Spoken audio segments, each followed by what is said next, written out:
Mr. Austin, you Good have the evening, floor. everyone. I never knew I was on mute.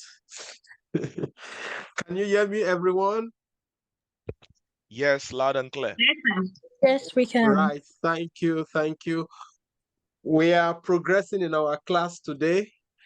And for the next couple of minutes, we'll be dealing with two subjects, stakeholders management and requirement gathering. Sometimes it is called requirement elicitation. Sometimes it is called requirement engineering, but all of them is the same. Now let's progress. Let's pick the first part, which is stakeholders management. And when we talk about a stakeholder, we are basically referring to anyone that has an interest in the project, in the subject, in the product, in what we are dealing with. So a stakeholder is anyone that has a stake, that is interested in whatever we are doing. That's what we mean by a stakeholder. Now, let's understand that stakeholder management just deals with identifying the stakeholder, analyzing the stakeholder, mapping the stakeholder, and prioritizing the stakeholders. Now, our stakeholders are actually categorized in two broad perspectives: the internal stakeholders and the external stakeholders. So anyone working within the organization, the sponsor, the employees, the managers, the team members in the organization, all are all internal stakeholders. Those outside the organization are the external. Maybe the customers is an external stakeholder. The supplier is an external stakeholder. It could be a regulator, government agencies that regulate services and products.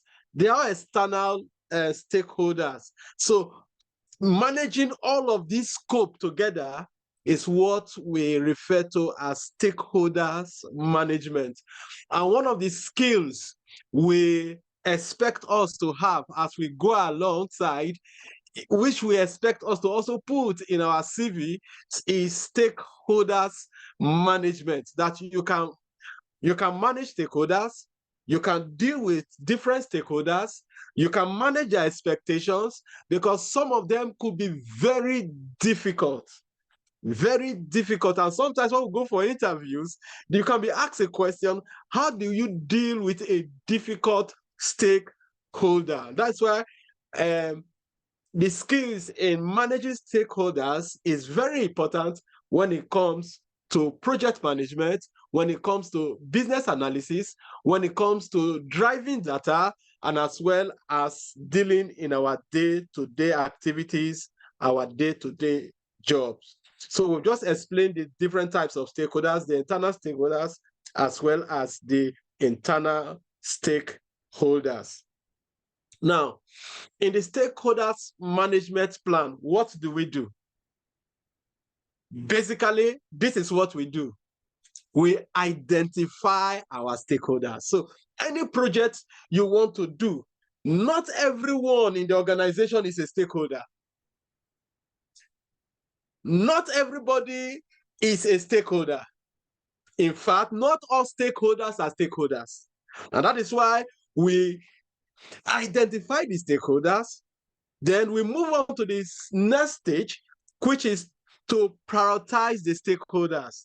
We'll now begin to, because the influences of the stakeholders are different, we'll now begin to prioritize them, put them at their scale, put them at their level. After that, we'll now begin to establish communication plan. How are we going to communicate with these sets of stakeholders? Some of them will be in person, some of them will be through mail, Some of them will be true when you are sending out your reports, weekly reports or bi-weekly reports, you copy them. That is the miss of communication. Some of them is going to be through phone call, because some important stakeholders, you just need to have quick decisions with them. And so their communication plan could be email, phone call, in-person meeting, video meetings, different types of communication links that needs to be established with that stakeholder. The another thing in the plan is to manage the expectations of the stakeholders. Then we now move on from there to begin to implement the plans of the stakeholders management plan. In brief, this is what we do in the stakeholders management plan. Number one is to identify the stakeholders. The different group of stakeholders, we pick them out. That is our task. Then we move on to do what we call individual stakeholders representatives. Sometimes when we begin to look at this department is involved, finance is involved, admin is involved, operation department is involved. Which individual in this department is the stakeholder? So from the group, we'll begin to pick the individual representatives of that unit. Then after you pick it out, you now begin to create individual lists. The name of that stakeholder, his position in the company, then what will be his role in this project. His position in the company might be different from the role in the project. You create his role in the project. From there, what is the output? The output is that you now come out with a broad stakeholders list. These are the list of my stakeholders that I will be moving with, working with, progressing with in this project. Then the next thing you need to do is to do an analysis of the stakeholders. You need to map the stakeholders. There are some of the stakeholders that have high influence. Some of them has high power. Some of them, the influences are low. Some of them, their influences are medium. So we now begin to do the mapping, the analysis of our stakeholders and begin to put them where they belong. And what is the output? We now get the stakeholders map, engagement grid, and with that, we now get an updated stakeholders list. So we have gotten a general list. We now begin to, as we go on, we begin to now sieve the list and say, okay, these ones are more critical, these ones are not much critical. Then from there, I talk about the plan. We'll create our plan, how we're going to engage the stakeholders, speak with the stakeholders, talk with the stakeholders, engage the stakeholders. Based on that, we'll now come up with our communication plan and our communication sheet. Now, the last part is that we need to engage the stakeholders. We are going to execute our plan. We're going to implement our plan. So we need to manage their expectations. We need to maintain support for ongoing engagement activities as the project is going on. We keep talking to them. We email them, execute the communication plan, tell them about progress reports, liaise with them, ask them questions. Where you have difficulties, you talk to your stakeholders. And what is the output of the task is that we now have what we call the updated stakeholders communication plan, the communication engagement activities, and the feedback mechanism. Now, stakeholders engagement is crucial from beginning of the project, during the project, as well as the end of the project. So it's an ongoing process. Now, how do we do our stakeholders mapping?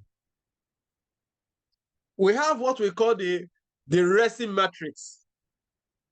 Now, R stands for responsible, A, accountable, C, consulted, I, informed.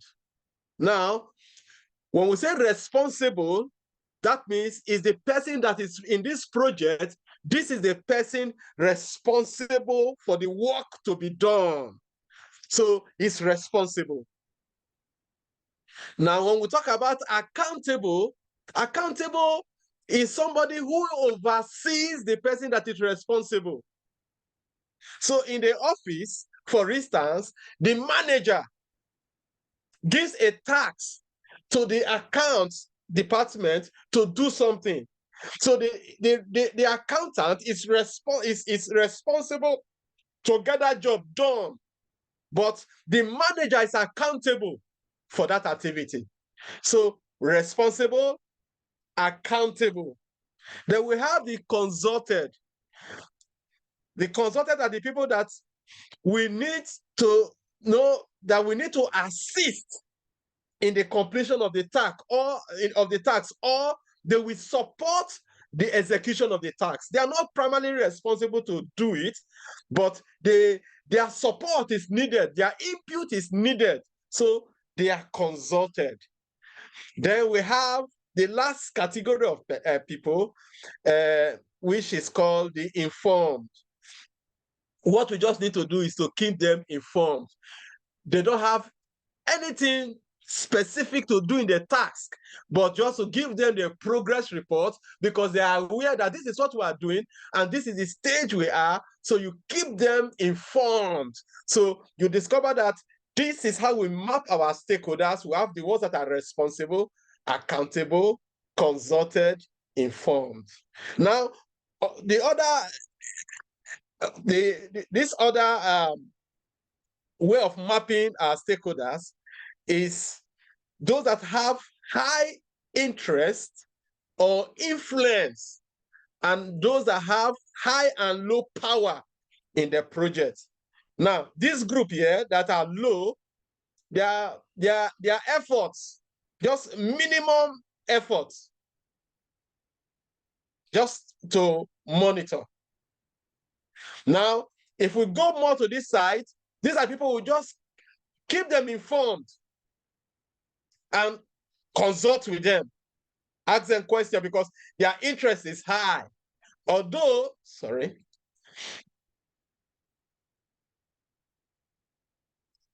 please. Although their power is low, but we need to consult them to ask some questions, keep them informed. Now, the next set are the people that we need to keep satisfied. We need to inform them, tell them the progress, like the top management, the directors, the project sponsors. They are not involved in your day-to-day activity, but they have the power of that project. So you need to give them information, update them the progress we are making and everything. Then we have the high interest and the high powered people. These people here are the people that we work with every day to ensure the project is successful. So without them, you cannot progress. We have the responsible people that are here. The people you work with every moment, every time they are in this place. Without them, you cannot progress. So these are what we do in stakeholders mapping. You begin to place every stakeholder. Where is this stakeholder in this box? And that begins to make us to know how we are going to deal with the stakeholders. Now, if we are clear, are we clear so far? Any feedback? Are we clear so far? Can I have some response? Are we clear so far? Yes, please. Okay. If we are clear so far, now let's do a project now. Can we give a project? Can somebody just suggest any project?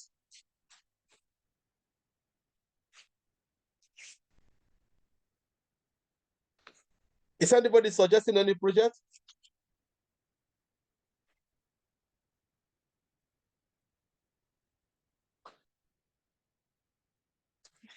Somebody suggest any projects, any project. I think we have a project when we started Road repair. What? Road repair. Which repair? Road. Blood. Road. Road I repair. can't hear you. Road repair. Road repair. Okay, let's go. Let's go. Road repair.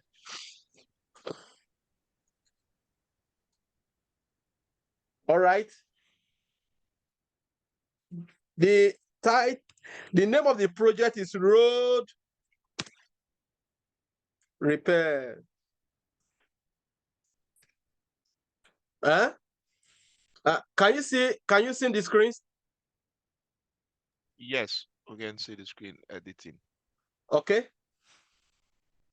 Description of the project we just described. We want to repair a section of the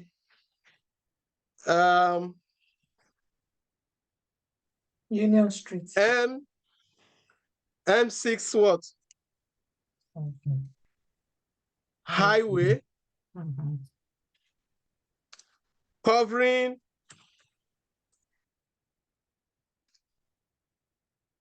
the Midlands to Scotland. Now, let's identify different stakeholders. Now, let's start with, let us not use name here. Let's use department. Now, which department do we think will be involved in this?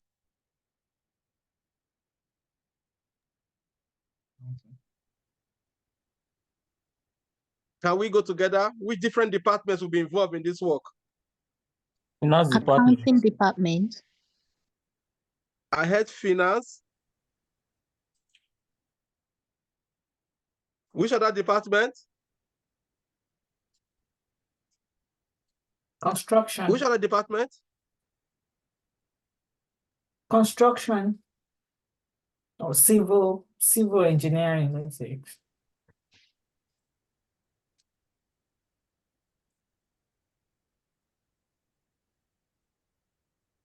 Yes. Which other department? Transport and logistics.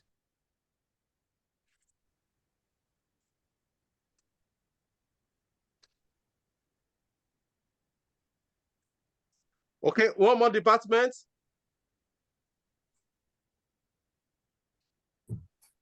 Procurement.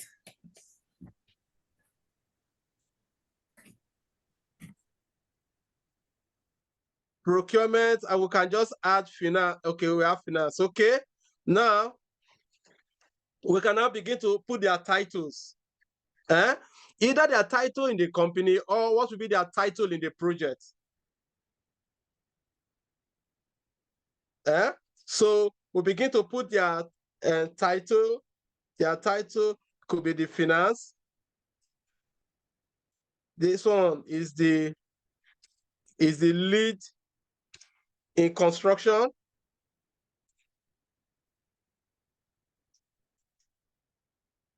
The transport and movement, we can put him. We can put them as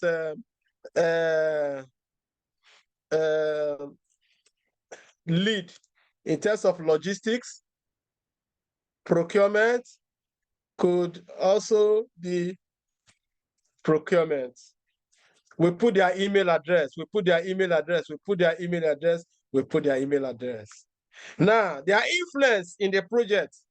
The finance person, is influence in this project, is it high, low, or medium? High.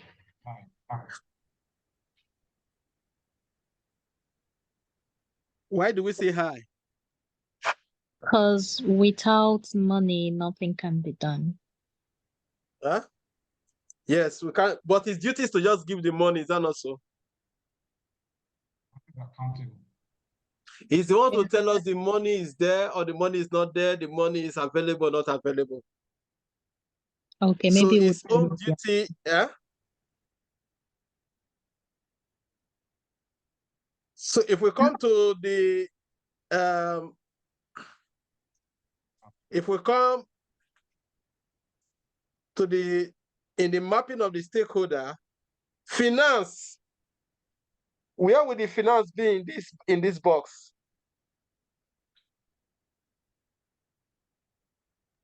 keep satisfied or informed. Huh?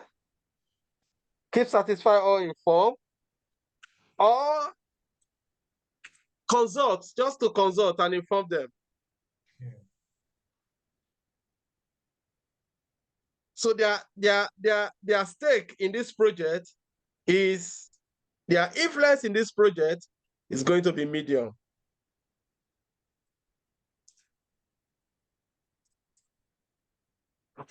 The civil engineer, what is his stake in this project? High. High, low, or medium? High. The people doing the work itself. High. Very high, thank you.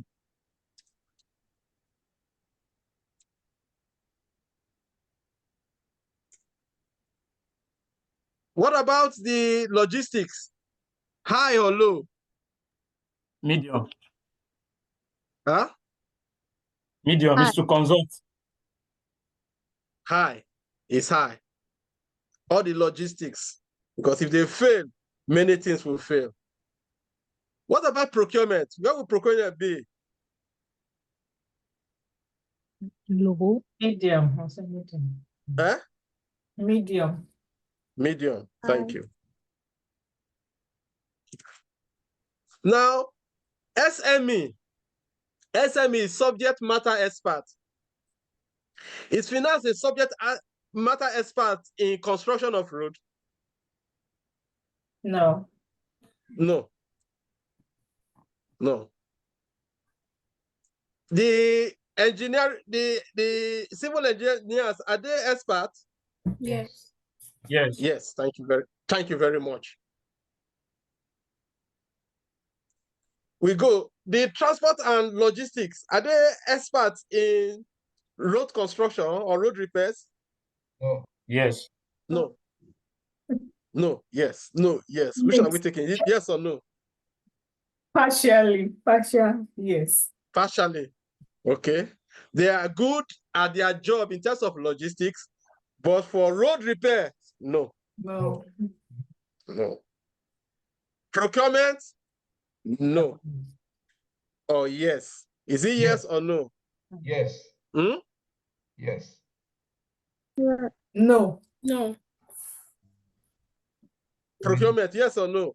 Is yes. Yes, Eh? that's low. Yes. They need to know what to buy. Is yes. What? They need to know what to buy, as in to procure. If not, they are going to. I don't believe they are the one who is going to say they could be informed from but the civil engineer will tell them what they need, and theirs is just to Yes. raise a PO or something. Yeah. They are not the SME in terms of road construction, but in terms of procurement, they know the policies, they know where to go from. This is a policy. Okay, this is the quality you want. Okay, this supplier can bring it and the rest of that, but not subject matter expert in road construction. But they fall in between anyway. Now, we'll now begin to ask ourselves in the project, how are we going to come? What is the frequency of our communication with this stakeholder? You now said, okay, this finance, I'm not going to be dealing with finance so much. So maybe I will be communicating monthly. What about the civil engineer? How frequent will it be? Weekly. What about the transport and logistics? How frequent? Bi-weekly. Weekly. Let's put it weekly as well, because there's going to be a lot of movement, a lot of things happening. So it's going to be weekly. What about procurement? Procurement can be monthly. Bi-weekly. Because things might be bought frequently, so we need to be going. Now, we'll now go now. What is our method of communication for the finance? We are going to do what? Use what? Yeah. Email. What again? Dashboard. Huh? Dashboard.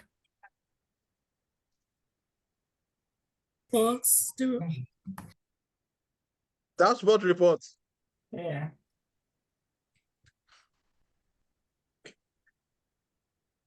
For the civil engineer, what communications are we going to be using? Email, mobile communication. Correct. Sorry. What else?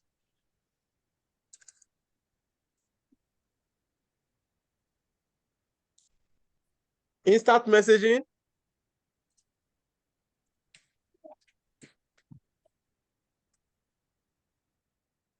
What else? In person, if possible, in person. Is that not so? Now, the same, we feel that we do that. Then we now come to the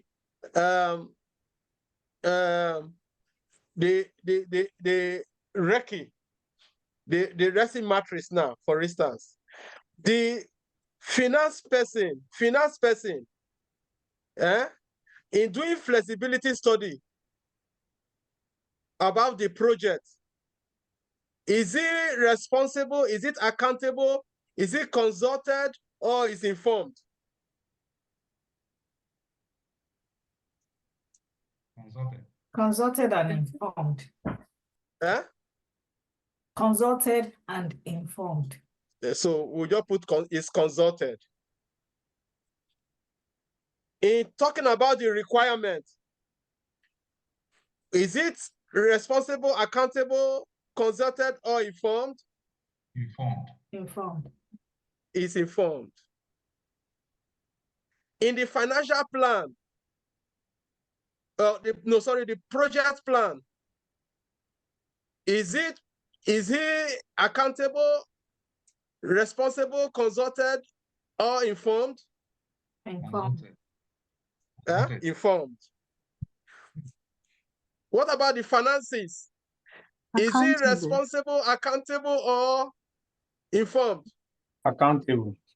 Is accountable. When it comes to the testing, the road project has been completed. We want to test the road project. Is he accountable, responsible, consulted, or informed? Informed. Is informed. Thank you very much. So what we have just done now is to do a RESI matrix on him. You come the same to the civil engineer. In doing the flexibility study, is he responsible, accountable, consulted, or informed? Responsible. Yeah, responsible. It's responsible. It's responsible. For that, is responsible. What about the requirements? Responsible. Is it responsible, accountable, consulted, or informed? Consulted. Huh? Consulted. I can't hear you, please. Accountable. For requirement. Accountable? No. Consulted. Consult. Thank you. What about the project plan? Accountable. Accountable, yeah. Huh? Accountable. No. Project. You will not oversee it. It's not accountable to it. Responsible. Responsible then. Responsible. Consulted. And consulted, one of them. That responsible or consulted in the project plan. What about the finance? Informed. Informed. What about the testing? Accountable. So we can go on and on. That is what we do in stakeholder analysis. So first of all, we identify our stakeholder. We now move on from there to begin to analyze our stakeholders, inform our stakeholders, map our stakeholders. From there, we now begin to prioritize our stakeholders. There are some of them on the list that will just be inform. They don't have any action in the task. They don't have any responsibility. You don't put inform. So we now begin to prioritize our stakeholders and begin to place them in our metrics. Then we establish our communication plan. We now begin to make our engagement meet their expectations. Those that we need to communicate with periodically, frequently, we ensure that we begin to execute it and ensure that all our stakeholders are carried along. Now, let's progress.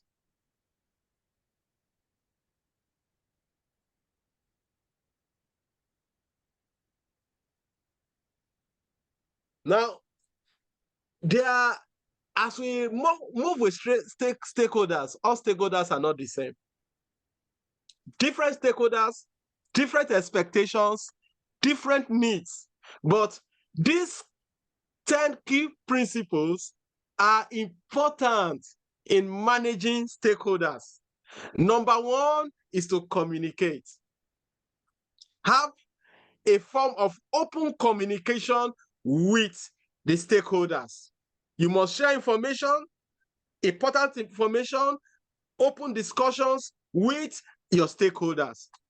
Secondly, we now get into you consult from the beginning.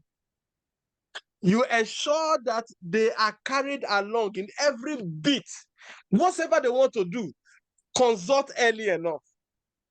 Number 3 principle is that they are human beings. Don't expect them to act as God. They have their limitations. And if you understand that they have their own temperament, they have their way of reasoning, some of them can easily get annoyed. Some of them can easily get irritated. If you know they are humans and they begin to act in some ways that you don't expect of them, remember they are humans. Don't take it personal. You still need to work with them, maintain good relationship with them. You must maintain it. Number 4, you also plan it. You must plan your stakeholders. Don't just think it is easy. Human beings, they are difficult to deal with human beings at times, and those are stakeholders as well. So you must plan it. Another key principle is develop relationship. Try to be friends with them. Build relationship. Outside the project, just find one-on-one discussion. Discuss things outside the project. How are you doing? How are you faring? How are you coping up with this? How are you managing this? How are you managing that? Wow, just discuss things. Keep relationship. Relationship is key. Another thing is that make sure you keep it simple, but it's not an easy task. You must ensure that you follow up timely with them. If there are things you need to follow up with them, follow up with them. Another thing, see stakeholders as risk management. So make sure you see it as part of managing risk. Number 8 is to ensure that there is compromise. There are sometimes 2 stakeholders might not agree on a point. You must come to a compromise. Pick an idea from this, pick idea from this, and come into a compromise, but your decision must be in the overall interest of the company or of the organization. So sometimes you might have loggerheads of stakeholders, different interests, but just make sure you come to a compromise and bring their views together and present the option that is viable for the business. Number 9, understand what success is to every stakeholder. So to one stakeholder, their own success metric is different from the other one. You must understand their success metrics and may be able to bring it together. And number 10, take responsibility. Don't push it to another person. Take responsibility for every stakeholders. So you might be asked, how do you deal with a difficult stakeholders? So your answer could be, I have an open communication with the stakeholder. Now, secondly, I try to build personal relationship with the stakeholders, understand the stakeholder, try to know why it's behaving the way it's behaving, give the stakeholders more time, allow him to understand the views where we are coming from, and discuss more with the stakeholders. I keep open communication with the stakeholders, try to inform the stakeholders early of our plans and the rest. And by so doing, the stakeholder is won over. So you look at all the principles, look at the stakeholders, and just ensure you manage the stakeholder. Stakeholders engagement, we are through. Any question, or do we go ahead? Any question? Yeah, Mr. Austin, I have a question. Go ahead. Yeah, I just wanted to throw more light, because from the last example we looked at together, we've been, as in, to me, I've seen like that one is like internal stakeholders. Can we talk more about external stakeholders, like the community, like the government? Can you throw more light on that? Because they can also affect the project. So let's pick a stakeholder that is a regulator. So we'll get somebody coming from a ministry. Say Ministry of what? Say Ministry of Works, Of course. Ministry of Works. So let's put we're putting so let's put the ministry here.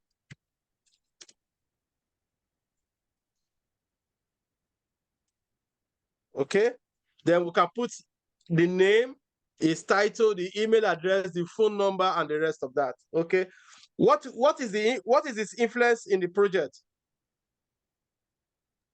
His eye. Influence here. It's medium. Yeah. Is there an SME in this project? No. No. Ministry of Works, are there SME in this project? Yes. Are we together? Yes or no? Yes. Yes. Sorry, are they the one to approve the construction plan? Yes, I just definitely. want to understand their purpose. Yes or no? Yes. Yes. Thank you.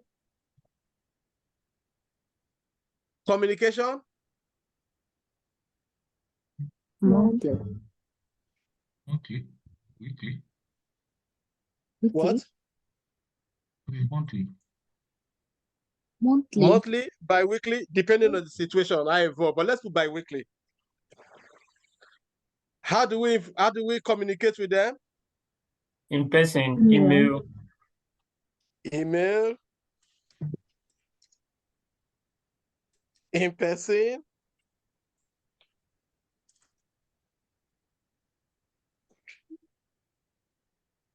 Now let's come to the rest. For flexibility. For doing the flexibility study, are they responsible, accountable, informed? Consulted. Are we together? Inform and consult. Consult. No, they can be accountable. Really? I'm sorry, can you explain why they can be accountable for us? Just Now, to when we say accountable, they are the people that are on top of the people that are responsible. So if the people who are going to do the job, do the job and come with the construction with a poorly defined road, they will blame them. And also they that are on top doing the supervisory work they are the ones accountable. You did not supervise these people very well and they have done a poor job. So the Ministry of Works are not just informed and consulted alone, they also come to ensure that the design is also followed. So they are not responsible, but they are accountable to ensure that you follow through. Okay, thank you. Is that clear? Yes. Thanks. What about the requirements? Are they consulted, informed, responsible?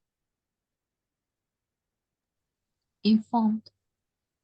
They are consulted in the requirements.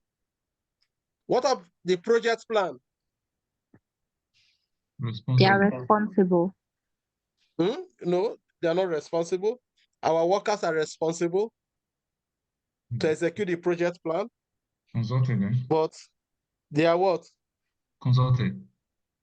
They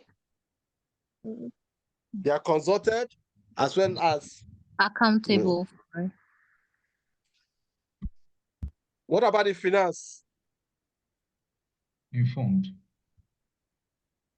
What about testing? Accountable. Thank you very much. So this is how we analyze for as well as for the external stakeholders. I don't know if that clarifies the question, please. Yes, sir. Thank you, sir. Thank you. Thank you. Okay, let's quickly go to our requirement gathering section. Now for our requirement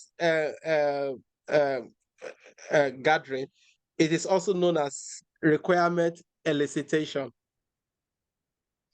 And it's just to gather. Elicitation is to draw out. So it's just a section that involves us identifying what we need to achieve. Remember that a need is now translated to a requirement for the business analyst. And for those requirements to get flesh and facts, there is a section we call the requirement gathering section, where you will meet with your stakeholders for the purpose of getting more information, drawing out information. And the purpose is to get the full scope of what you actually want to do, identify the risk, not get the assumptions, and you now have a full understanding of what you want to do. Now, in our last class, when we talk about the fundamentals of business analysis, we ended with this slide, the different types of requirements. And we said we have the business requirement that deals with what a business needs. The stakeholders requirement actually represents the functions that we will need to have so that the business requirement will be fulfilled. Now, the solution requirements is talking about the features, the characteristics that will execute the stakeholders requirements. The transition requirements are what we need to do to move from this stage to this stage. So business requirements, understand it. Stakeholders requirements builds up, clarifies the business requirement. The solution requirement is what solutions we are going to put in place, what software development, what product, what thing we're going to put in place to execute the stakeholders requirements. Then transition requirement, the things we're going to do to move into this new solution. Now let's come to this, our IntelliNavis app, for instance. They have given us the business requirements. And what are the business requirements? The business requirements are the key features. We want user authentication. We want shift availability. We want booking systems. We want notifications. We want availability management. We want reporting. These are business requirements. Now, what are the stakeholders' requirements? The stakeholders' requirements do not pick the user authentication. What do we need to do to get to user authentication? These business requirements, we call them high-level requirements. They are called high-level requirements. Now we have low-level requirements. What do we need to get under user authentication? Now, so under user authentication, we need to have things like what now?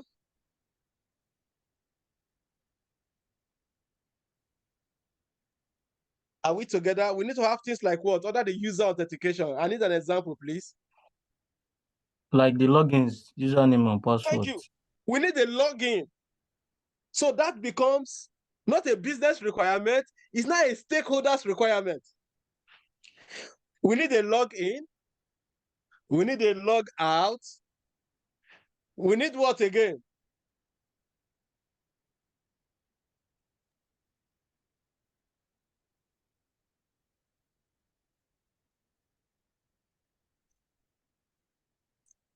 Can somebody say anything again? What again do we need? Password recovery. Thank you very much. We need password recovery. Now, so we have the user the user authentication, that's the business requirement. Now, which is the high level requirement. We now go to the stakeholders requirement. Those are the low level requirements. We're going to put password recovery, forget password. We'll not have login. We'll not have logout.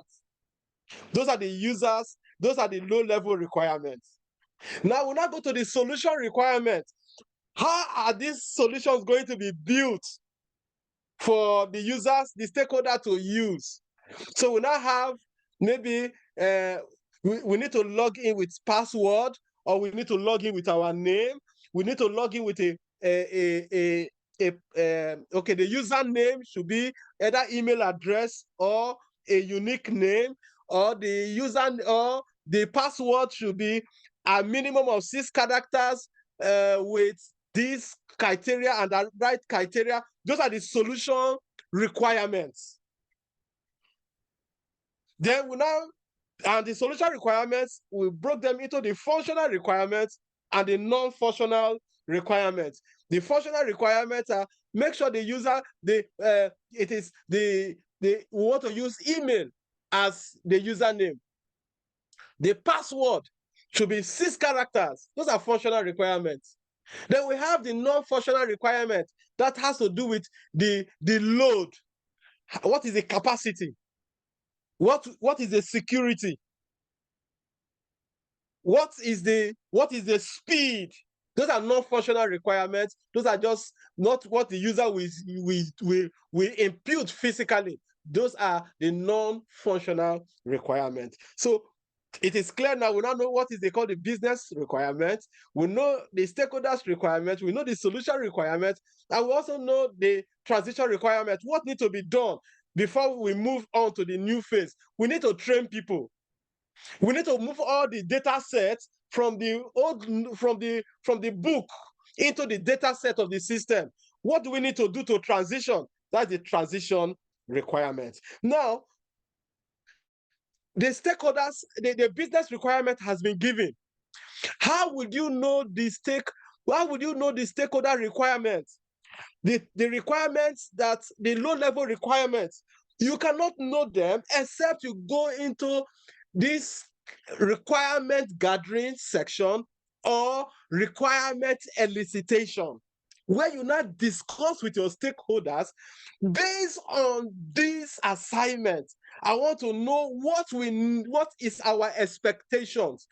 They might not know, so you come up with an open discussion to elicit, gather, draw out what are the requirements you will need, the low-level requirements, to ensure that the business requirements are satisfied. There are basically about 9, 10, 12, 11, 40-something techniques that is used for elicitation or for gathering information requirements.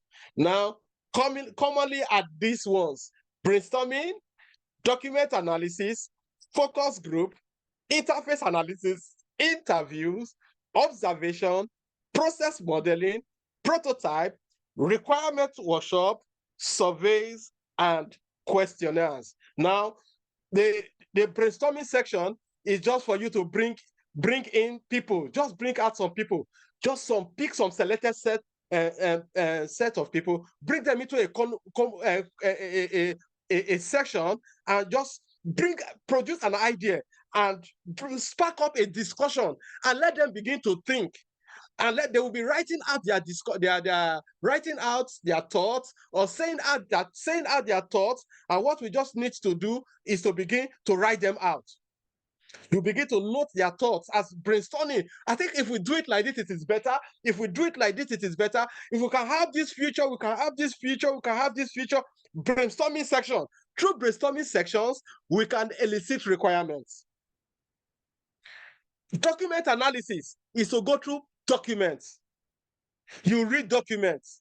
You read regulations, standards, project that has been done before. You just do some document analysis. Discover for yourself what are the kind of requirements that surrounds this kind of project. So you do document analysis. By document analysis, you can draw out facts. You can elicit requirements from document analysis. Another one is focus group.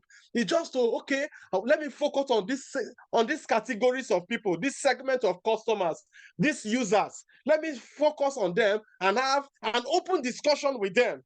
When you have focus group discussion and you pick up between 2, 3, 4, 5, 6 persons, focus group, and you focus on these categories of people, focus on these categories of users, focus on these categories of stakeholders, and you get information from them, you elicit requirements from them, you can get some things that can fulfill the basic business requirements. Another one is interface analysis. And interface analysis actually is somehow closely related to document analysis, but this one is how the system interface with what we want to deploy.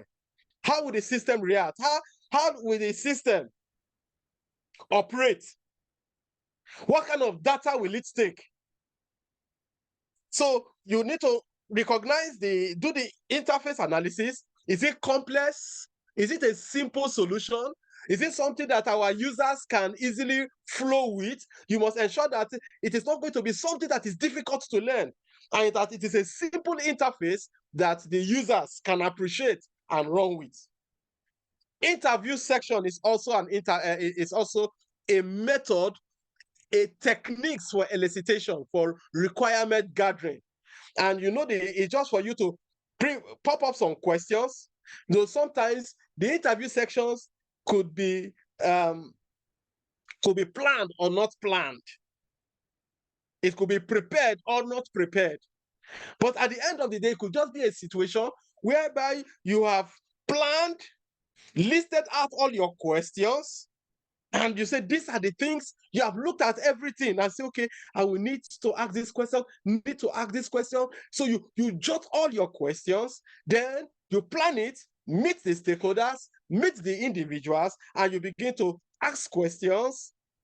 And don't forget, the kind of questions we ask are open-ended questions, not yes or no answers, questions that they say yes or no. Give the opportunity for the stakeholders to talk.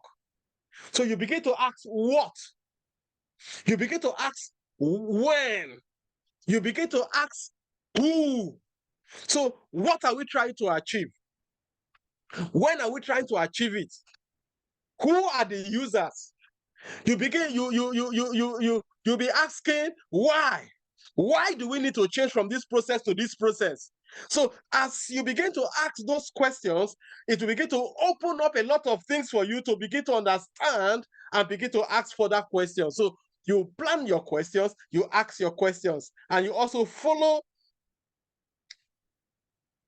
up your interviews with the people. Another way for elicitation is observation. And these techniques is for you to do it yourself.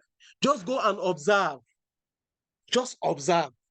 Now we want to transition from this to this. So how has it been done before? You go and follow through the process yourself. You observe the process. You do the process. You shadow the process. And based on that, a lot of questions that you are supposed to ask, you now know them, that you now begin to ask some informed questions.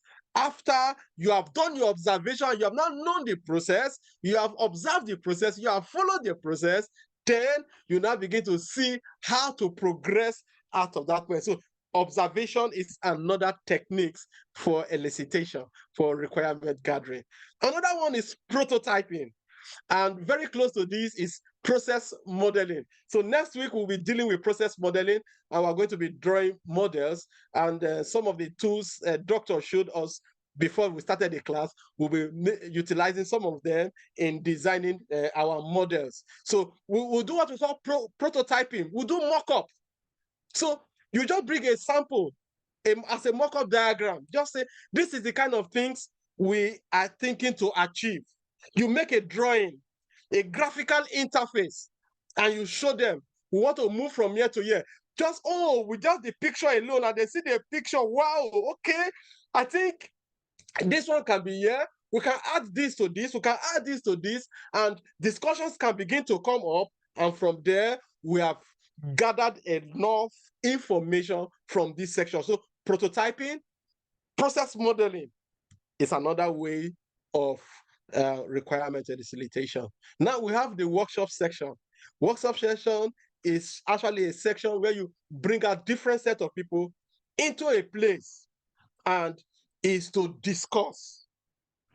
And what is the essence of this discussion is to understand what we want to achieve, get our deliverables, get our requirements.